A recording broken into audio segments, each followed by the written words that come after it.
How much would Labour want to spend on defence at the moment? It's hard to fix a firm figure from opposition. You have to have access to the secret and confidential military information on threats, on costs, on weapon systems, on what your adversaries are up to. But Labour will always commit what's needed to defend the country, just as we did over 13 years when we were last in government, when every year we averaged at least 2.4% of GDP in NATO terms. What about a percentage of GDP? I mean, could you come up with a figure? You can't fix those figures without access to the information that only government has. But as I said, when Labour was in, the level of spending that we had was above what it is now. And the situation in Ukraine requires a response from government. Every democracy has to respond when there are newly realised threats to our security, just as we did after the 9/11 attacks and the Twin Towers, when we increased defence spending and brought in the longest sustained real terms increase for 2 decades. The money that's being spent, though, in Ukraine, should that be considered as part of the defence budget? It's not part of the budget. It's extra money that the Treasury is giving to Not according to the Prime Minister's figures at the moment. No, they've confirmed this in the House of Commons. These are extra money, welcome, important, essential to support the Ukrainians to defend their country. That military aid from Britain has had Labour's full support throughout, and this £1 billion extra today certainly does as well.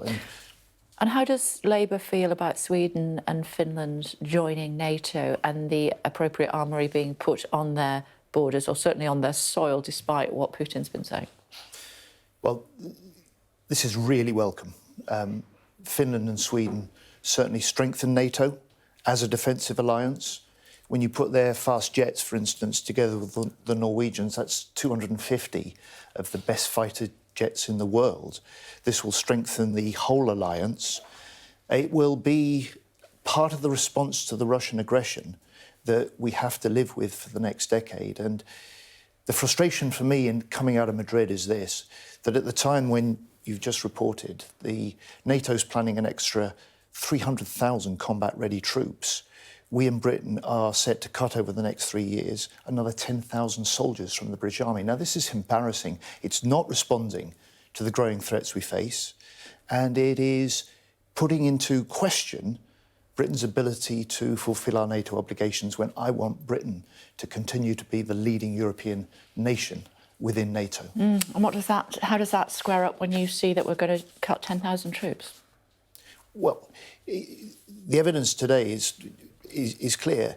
Ben Wallace is only able to commit an extra 1,000 troops when NATO plans 300,000, and those are troops that might not even be based on the border with Russia, but back in Britain. So I want to see the government do what 14 other countries have already done since the invasion started, which is reboot our defence planning, review defence spending, and reform the massive waste that goes on in military procurement.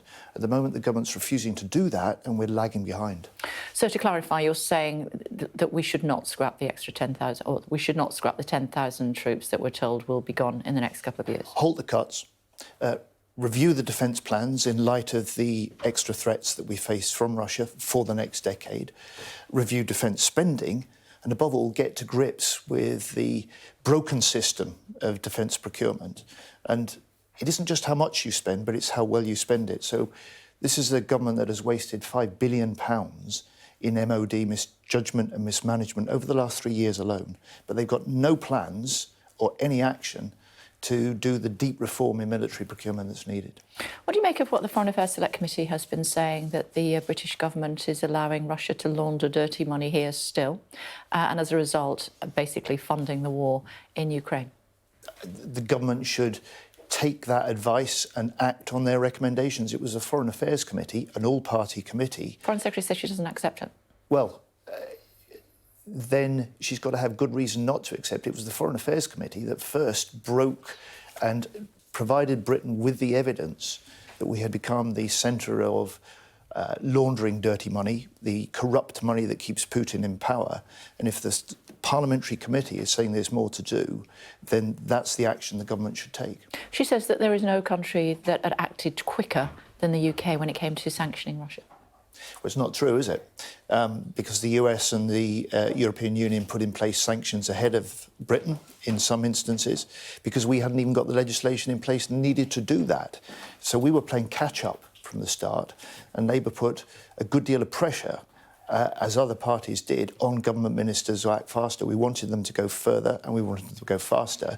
And if there are still gaps in our sanctions, the day is allowing Britain to still become the place of choice for those who want to launder corrupt money, especially those around Putin that help keep him in power, then we must act. Where are you with the front page of the Daily Telegraph this morning? I'm sure you get it delivered to your front door on a regular basis. They're saying that this Privileges Committee, headed by Harriet Harman, is going to be a kangaroo court against the Prime Minister and Partygate. I haven't seen the Telegraph, but this is a proper parliamentary committee doing the proper job in Parliament on behalf of the public. And Harriet Harman is the mother of the House of Commons. She is the longest serving female MP in the House of Commons. She will act and lead that committee with utmost probity to do what is a really important job on behalf of us all. So suggestions that she should not be in that role? Nonsense, and quite unacceptable. It's for Parliament to make those decisions, and nobody is more conscious of our parliamentary responsibilities, leave aside party politics, than Harriet Harman. Parliament's decided that babies can't be in the chamber, so working mums can't bring their babies in the chamber during a debate. Do you think that's reasonable? Well, working mums bring their babies into Parliament. I sat down and had supper last night with one of our Labour MPs and her daughter about 7:30 at night. I think in the chamber it's reasonable that we, if that's what the Speaker decides, that we concentrate on the debates and make the provision that allows women MPs and fathers, if that's necessary, because there are some dads with young kids that often have to bring them into the House of Commons. So what are you going to do? You can't leave them in central lobby while the debate's going on, can you? Well, Parliament really should be making provision for the childcare. It's pretty good at the moment, but if it falls short in some areas, then I'm sure the Speaker will want to try and make sure that isn't the case. OK, so you agree with the decision?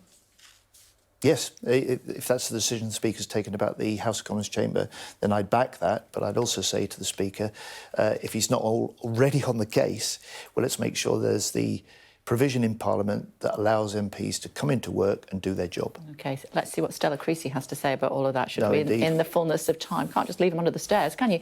It's good to see you as always. Thanks very much indeed. Thank you.